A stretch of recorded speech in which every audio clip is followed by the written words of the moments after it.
예! 수험생 여러분 반갑습니다. 반갑습니다. 예! 다시 한번 한국사능력 검정시험 고급 마지막 시간입니다. 와우! 네, 제 51강으로 일단은 기본 이론이 대단원의 막을 내리는 굉장히 멋지고 아주 의미 있는 그런 마지막 강의가 되겠네요. 이번 강의까지 해서 기본 이론은 마무리가 되고요. 다음부터는 이제 문제풀이, 문제풀이 우리 교재에 있는 내용을 문제를 푸는 그런 시간을 갖도록 하겠습니다. 자, 그럼 여러분 이번 강의 또 멋지게 들어갈 텐데요. 이번 강의의 내용은 대체로 우리 한능검 50문제잖아요. 50문제 중에서 제 50번에 해당하는 통일을 공부를 해보도록 하겠습니다. 통일을 들어가기 앞서서 우선 먼저 우리가 개헌을 많이 공부했으니까요. 개헌을 한 번만 더 간단히 정리한 후에 그 다음에 그 다음에 통일을 하도록 하겠어요. 자, 그럼 여러분 멋지게 한번 시작해 봅시다. 자, 가볼까요? 예. 네. 자, 통일을 위한 노력과 사회 변화라고 하는 제목을 가지고서 요게 또 우리의 마지막 단원이죠. 이 내용을 이 제목을 가지고서 우리가 또 공부를 해보도록 하겠습니다. 사회 변화에서는 많은 부분이 있습니다만은 노동운동, 가장 시험에서 출제가 잘 되는 노동을 중심으로 보도록 하겠어요.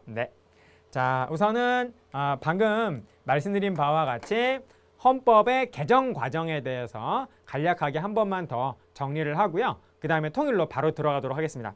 자, 여러분, 자, 용어 정리부터 헌법을 제정하는 것, 없었던 헌법을 새로이 만드는 것, 무에서 유를 창조하는 것을 제정이라고 하죠. 제는 제조할 때 제자입니다.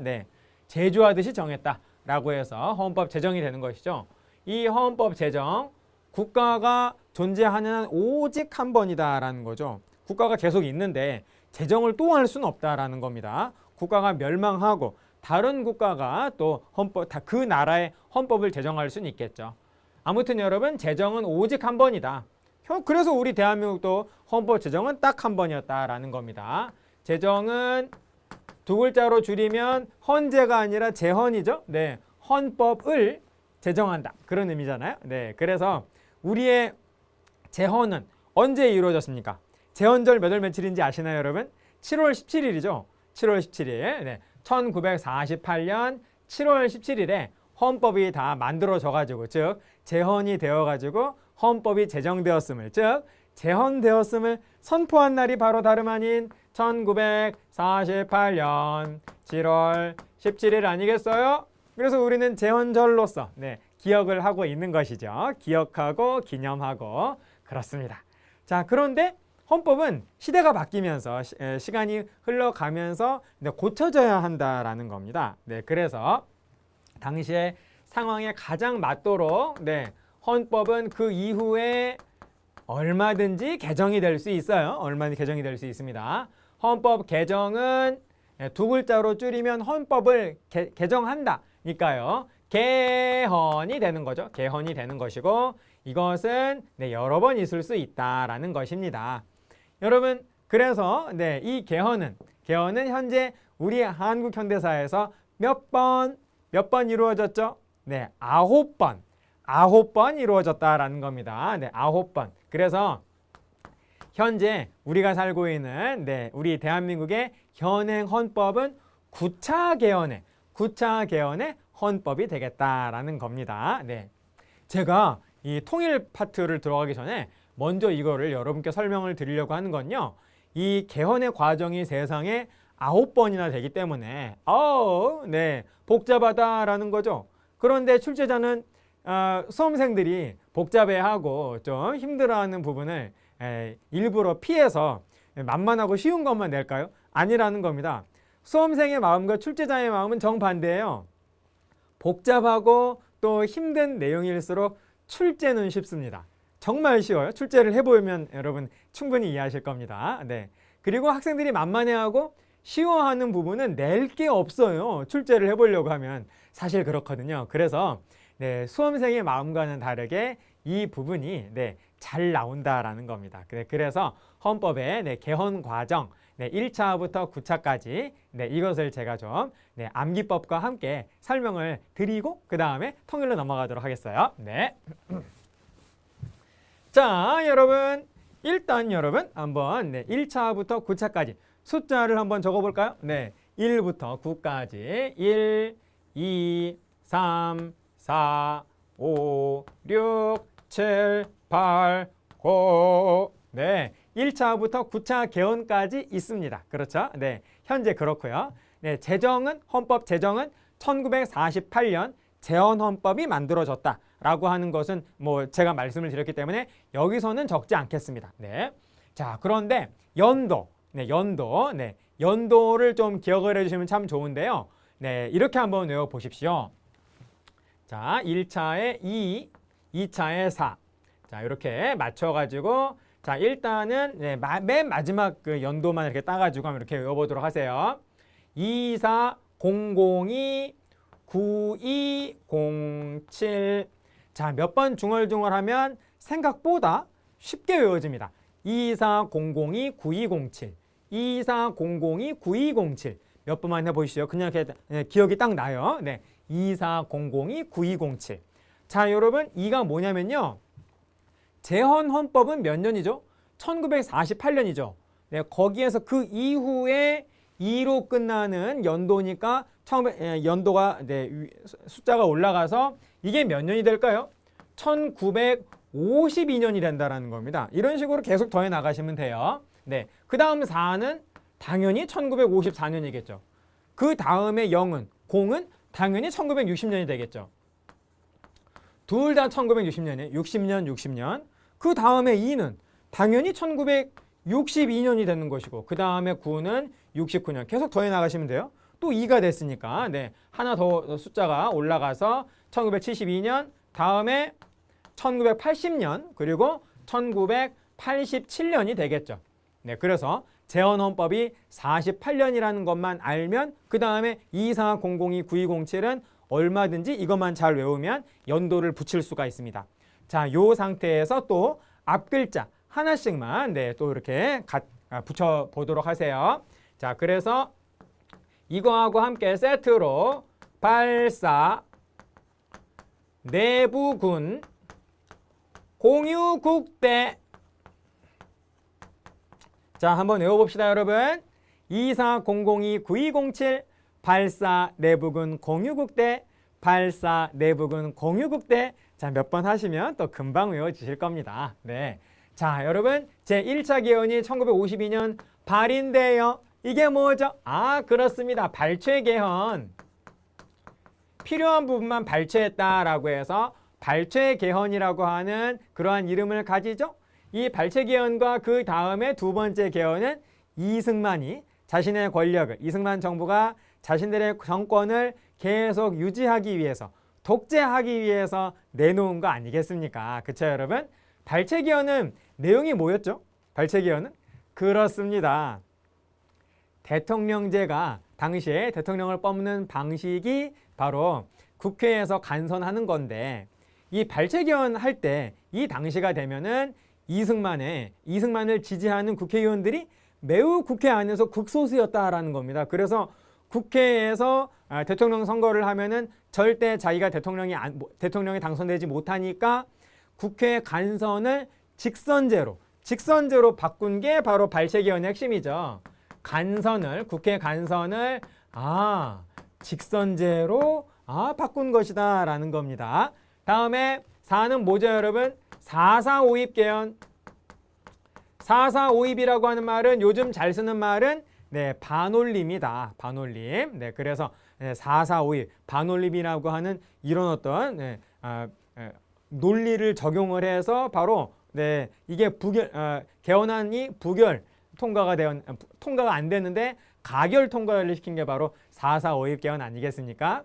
대통령 한 번 더 하려고. 그러니까 재선까지는 그때 했었는데 한 번 더 하려고. 그래서 대통령의 중임 제안을 당시 이승만 대통령 중임 제안을 철폐한 개헌이 바로 4.4.5입 개헌이 되겠습니다. 자, 여러분 1차 개헌과 3차 개헌 사이에 제가 지금 빨간 선을 쫙 이렇게 가로로 치고 있는데요. 이 빨간 선이 도대체 뭘까요? 그렇죠, 여러분. 4.19 혁명이죠. 4.19 혁명.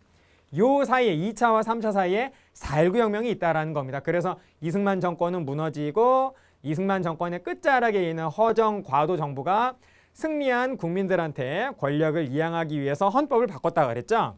여러분 그게 무슨 개헌이죠? 그렇습니다. 내각제 개헌이죠. 내각제 개헌. 그래서 대통령제를 내각제로 바꾸고 그리고 단원제를 국회가 하나인 단원제를 국회가 두 개인 양원제로 바꾼 게 바로 내각제 개헌 아니겠습니까? 한번 써볼까요?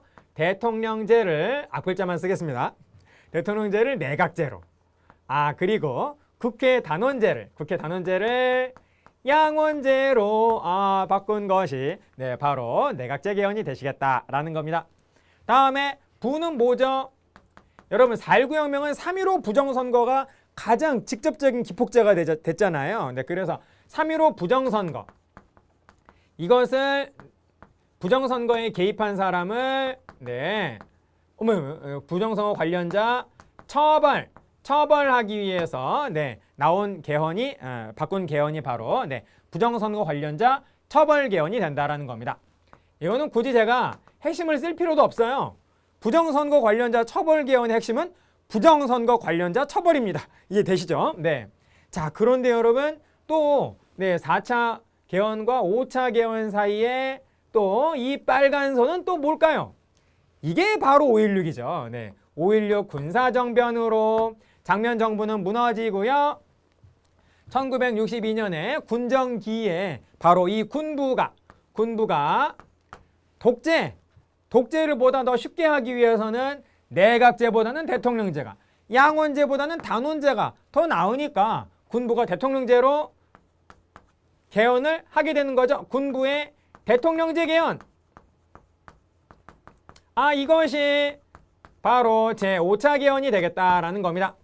자, 그래서 여러분 3차 개헌의 이 화살표를 반대로 또 3차 개헌의 이 화살표를 또 반대로 돌리시면 요거 반대로 이렇게 하시고 요거 반대로 이렇게 하시면 바로 군부의 대통령제 개헌이 되겠다라는 겁니다. 여러분 이해되시죠?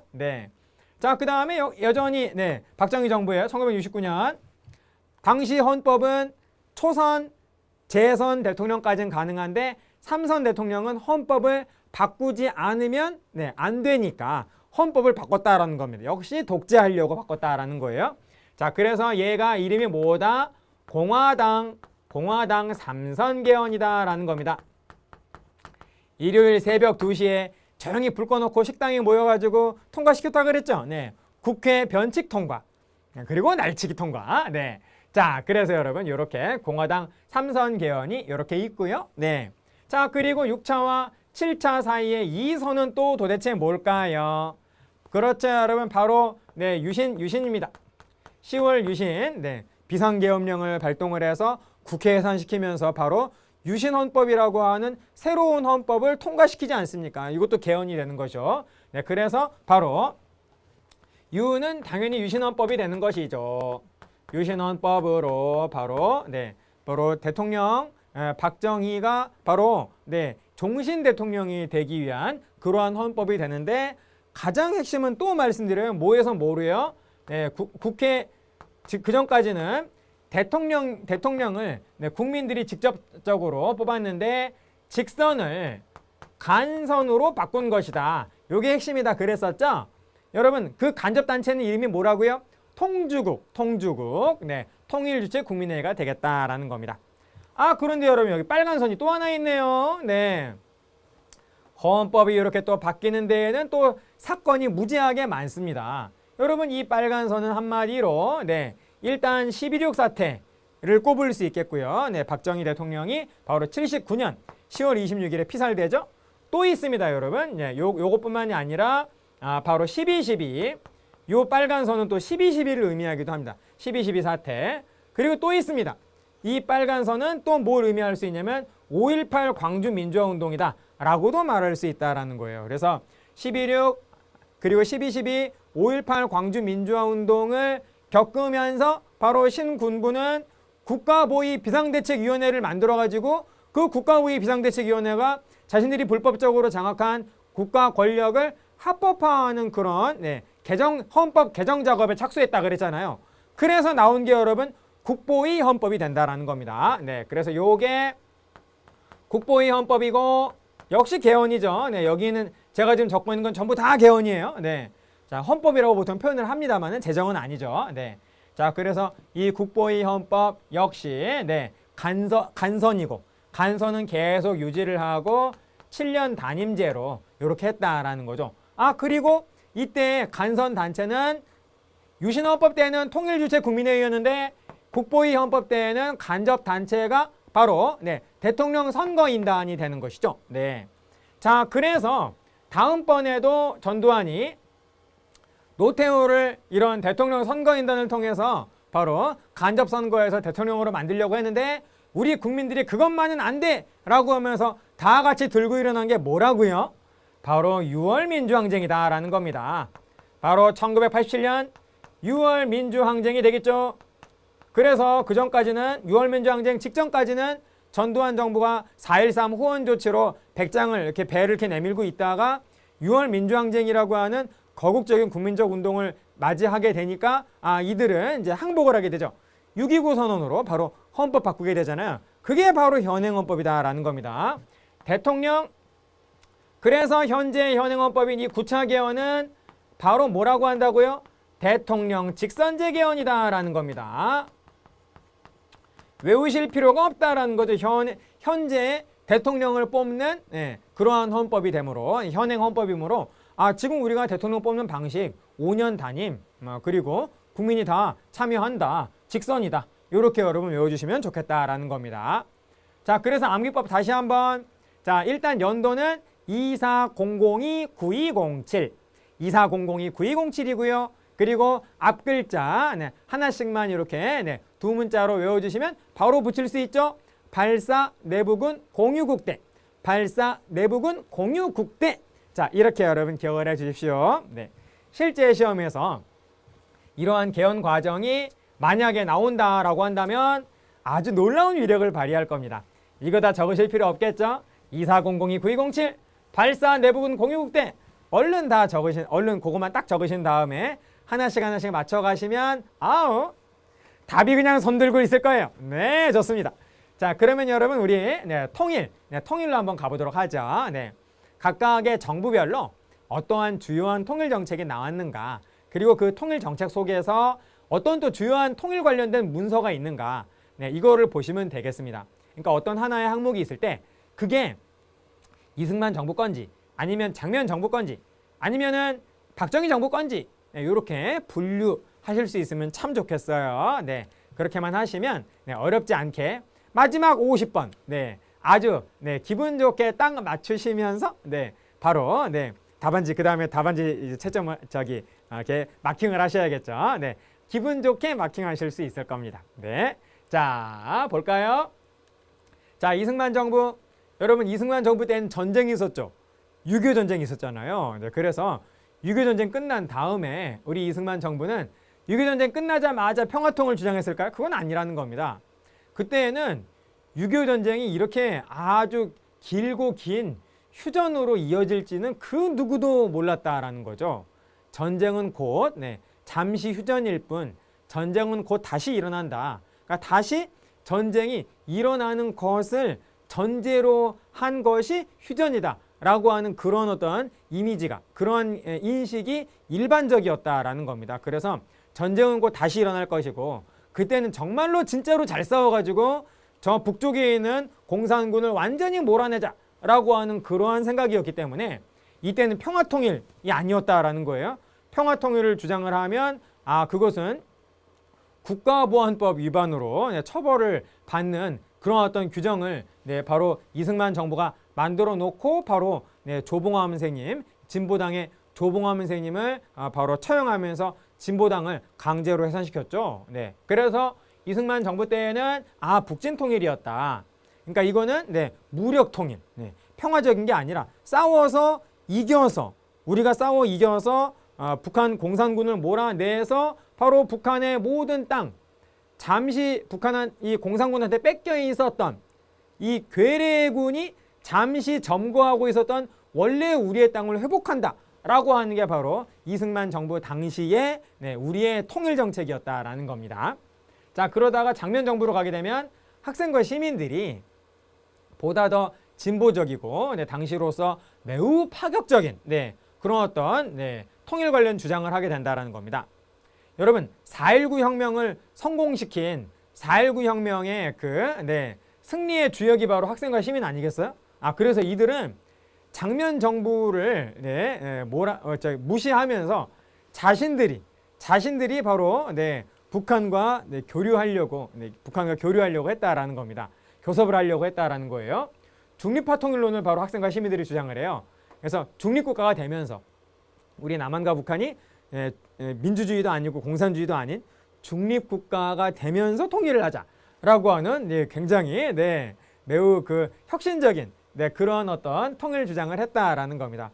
그래서 이때는 학생과 시민들이 직접 북한하고 만나려고 그랬어요. 그래서 가자, 북으로 가자.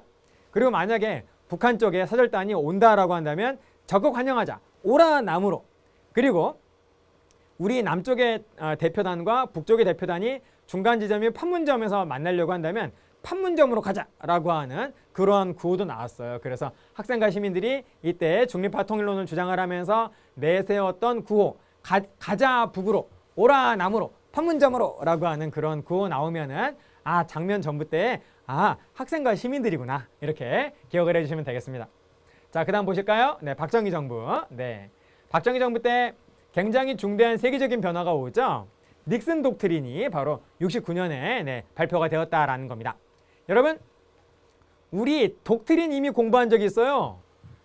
그게 무슨 독트린이었냐면요, 트루먼 독트린이었습니다. 독트린은 무슨 뜻이라고요?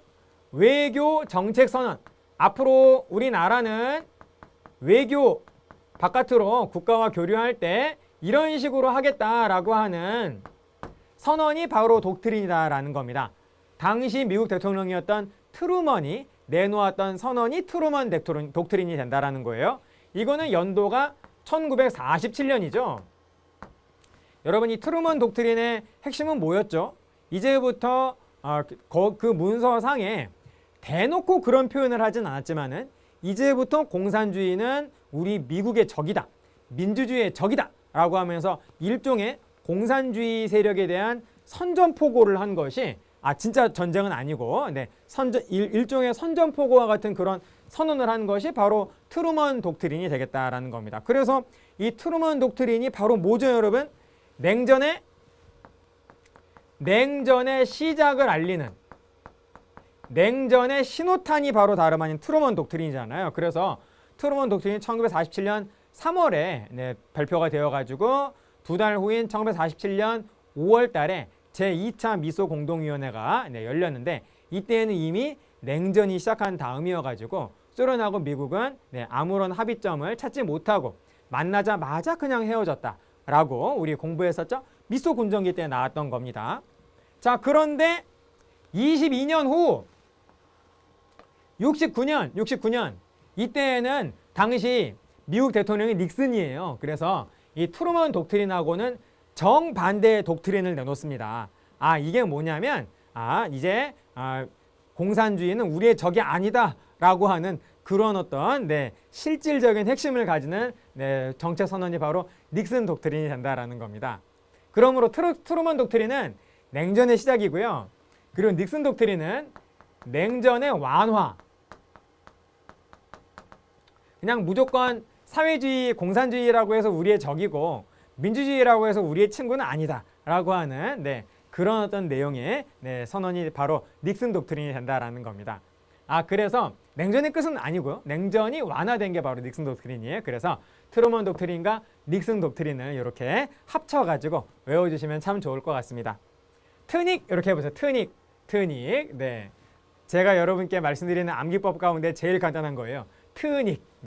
냉전의 시작, 냉전의 완화. 자, 그래서 분위기가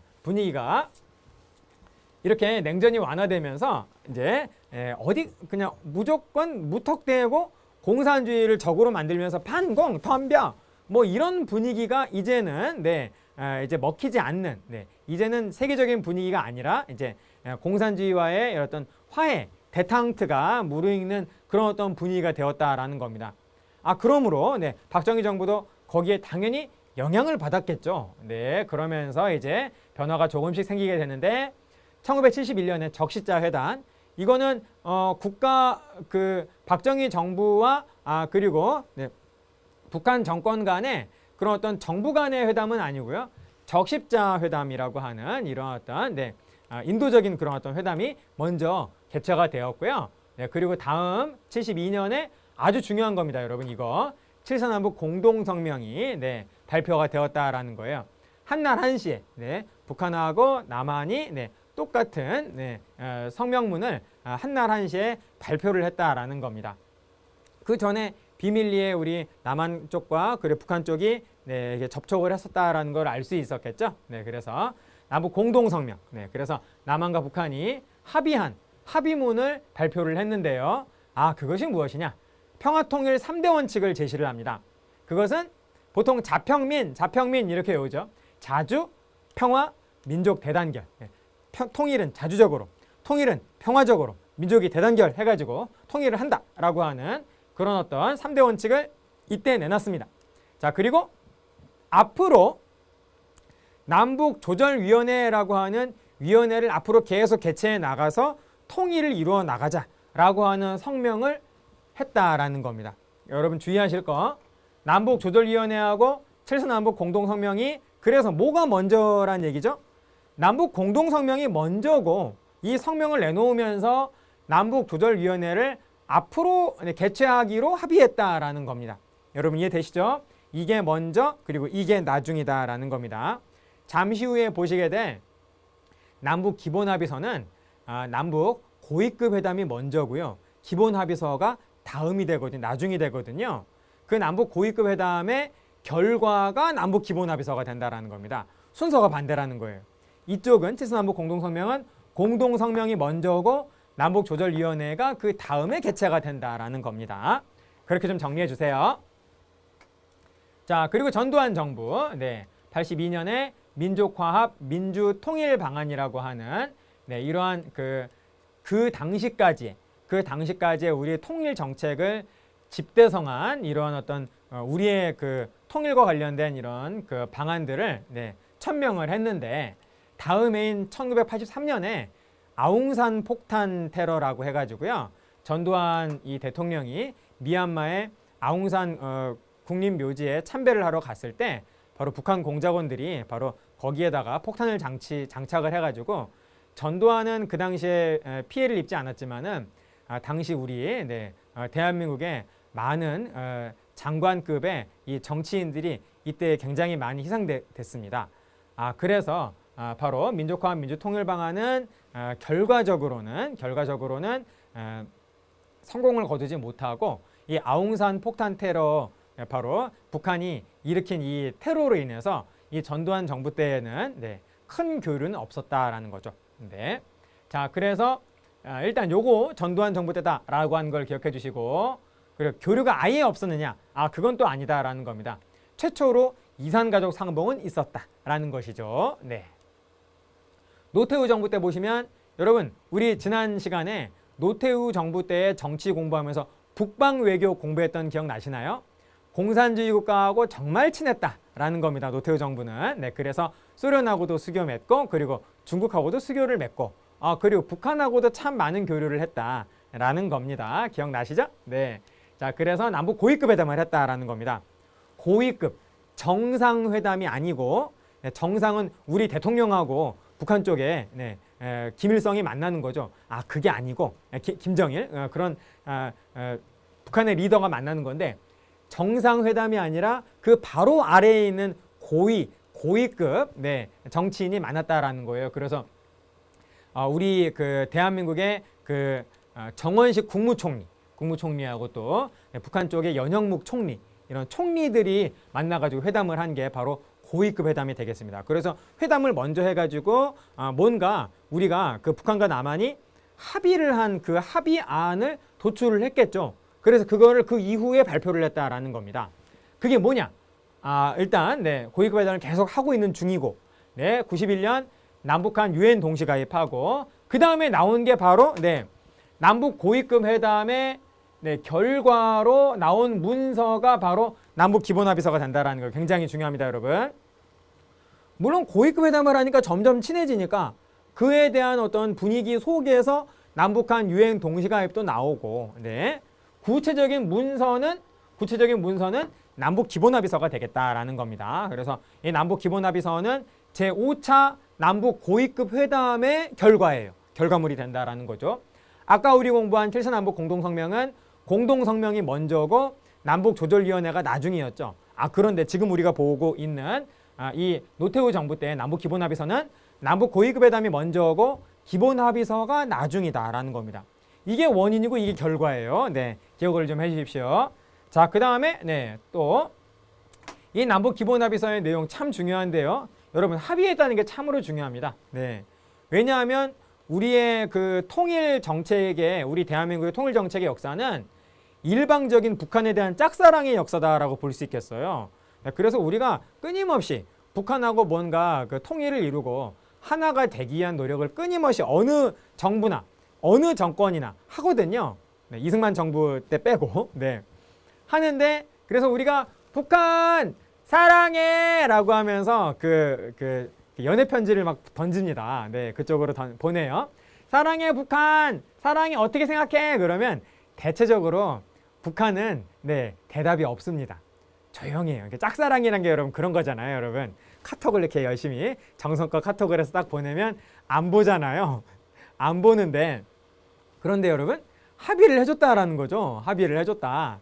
보통 이렇게 사랑해 라고 하면서 연애 편지 보내면은 답이 안 오거나 폭탄이 날라오거나 그러는데 정말로 여러분 이번에는 북한이 합의를 했다라는 겁니다. 이게 굉장히 귀한 거거든요. 거의 천연기념물급입니다. 아까 합의한 거 있었죠. 공동성명, 7차 남북 공동성명이 있고 두 번째가 바로 남북 기본합의서가 되겠네요. 자, 그래서 이때 뭐가 합의가 되었느냐? 서로의 체제를 인정하기로 합의했다라는 거예요. 그리고 서로 침략하지 않는 데에도 합의를 했다라는 겁니다. 체제 인정하고 상호 불가침 합의를 했다라는 거.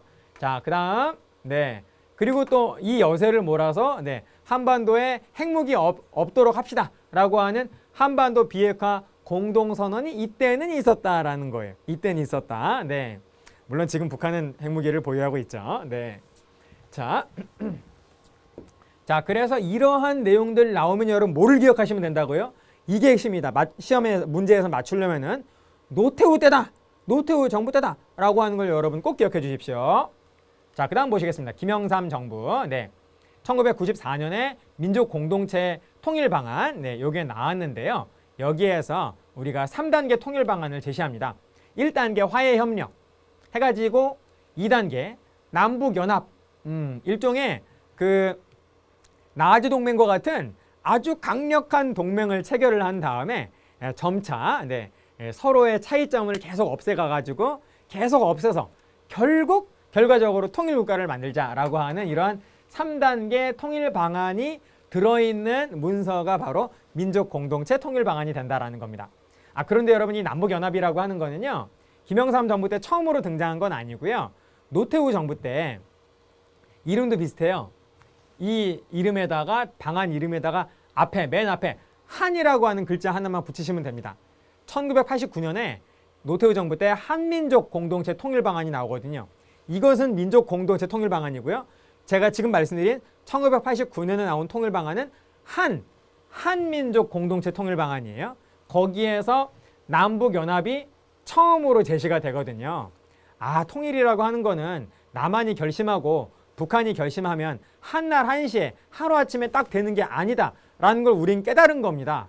그래서 통일은 결단이 아니라 과정이다 라고 하면서 우리가 아주 중대한 그 통일 정책에서 전환을 이룬 게 바로 그때라는 겁니다. 그래서 통일은 과정이기 때문에 그 과정을 제시했다라는 거죠. 그 과정이 바로 남북연합의 과정이다라는 겁니다. 그래서 남북연합이라고 하는 것은 이미 노태우 정부 때 나왔는데 그 1989년에 한민족 공동체 통일 방안의 남북 연합 네, 그 제안을 보다 더 발전시킨 것이 바로 민족 공동체 통일 방안이 된다라는 거예요. 그래서 그 남북 연합을 핵심으로 해가지고 3단계 속에 2단계, 두 번째 단계로 집어넣어서 새롭게 발표한 게 민족 공동체 통일 방안이 된다라는 겁니다. 이 남북 연합은 지금도 의미가 있어요.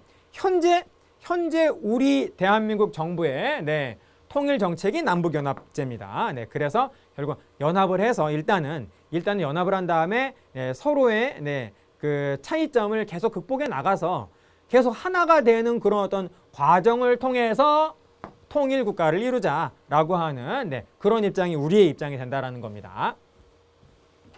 자, 그리고 그다음 네, 김대중 정부 때 보시면 자, 우리 이미 공부했어요. 지난 강의 때 무슨 정책? 네, 북한에게 따뜻한 뭐를 비춘다? 네, 햇볕을 비춘다라는 거. 네, 햇볕 정책. 네, 그게 햇볕 이게 바로 대북 화해 협력 정책이 바로 햇볕 정책이라는 겁니다. 그래서 금강산 관광 사업도 시작을 하고 이것이 점차 이제 좋은 분위기가 무르익어 가지고 네, 2000년에 네, 제1차 남북 정상회담 하잖아요. 그렇죠? 네.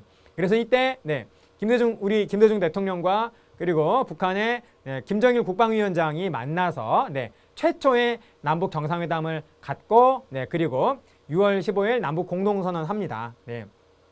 김대중 대통령이 이때 평양 가가지고 정상회담 한 다음에 떠나기 전에 네, 함께 이거를 선언을 하고 그 다음에 다시 돌아오셨잖아요. 네. 자, 그렇고 다음 노무현 정부. 네. 대체로 정치 분야에서는 김대중 정부까지 나온다라고 말씀드릴 수 있겠고요. 노무현 정부 때에서도 네, 통일은 나올 가능성이 있습니다. 왜냐하면 노무현 대통령이 또 한 번 만났지 않습니까? 2007년에 네, 김정일 국방위원장을 또 한 번 만났잖아요. 네, 그거는 나올 수 있습니다. 네, 제2차 남북 정상회담을 가졌어요. 역시 네, 노무현 대통령이 평양을 방문해서 네, 노무현 그 대통령과 당시 네, 김정일 국방위원장이 또 만나서 네, 이때는 10월 4일 네, 14 남북 공동선언을 합니다. 이렇게 정리해 주시면 좋겠네요. 네. 자, 그럼 여러분 이번에는 네, 통일은 방금 전까지 이제 마무리를 좀 짓고 자, 이제 딱 하나만 더 말씀드리고 마치겠습니다. 네. 노동운동에 대해서 네, 간략하게 또 슬라이드로 설명을 드리면서 네, 마치겠어요. 자, 노동운동, 네, 우리 노동운동의 효시라 그러면 우리 한국 현대사에서 네, 노동운동의 효시다 그러면 바로 이겁니다.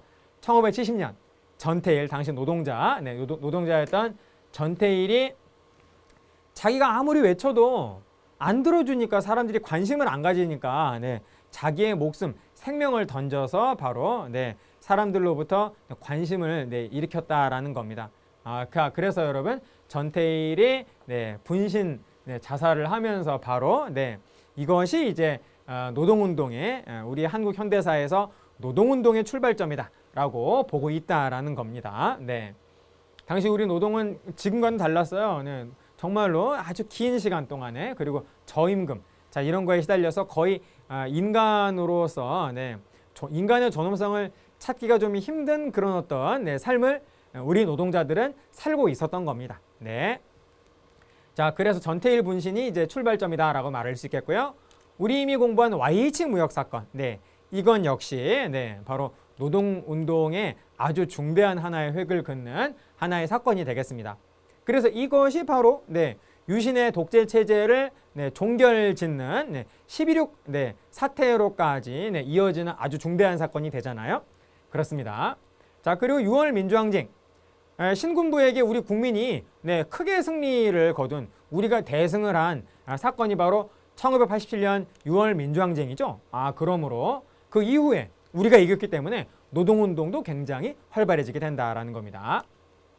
자, 그래서 1995년에 민주노총이 네, 탄생을 하고 그리고 97년에 IMF 위기가 있었잖아요. 네, 그래서 네, 이 IMF 그 위기를 극복하는 과정에서 바로 구조조정이 너무나 네, 크게 이루어지니까 바로 노동자도 살고 기업도 살고 네, 하는 그런 어떤 그 모두가 다 윈윈하는 그런 어떤 그 방향으로 가기 위해서 노동자와 사용자, 회사를 말합니다.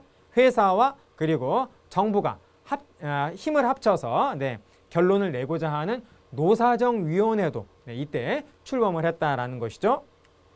자, 이 정도입니다, 여러분. 네, 드디어 51강이 드디어 이렇게 해서 끝나고 말았네요.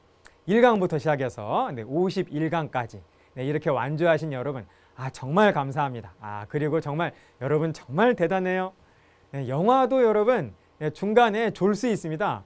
끝까지 재미있는 드라마라 할지라도 끝까지 마지막 편까지 다 보기는 참 어려운데 이 한국사의 51강부터 51강까지의 내용을 여러분들이 완강을 하셨다면 그분은 틀림없이 합격입니다.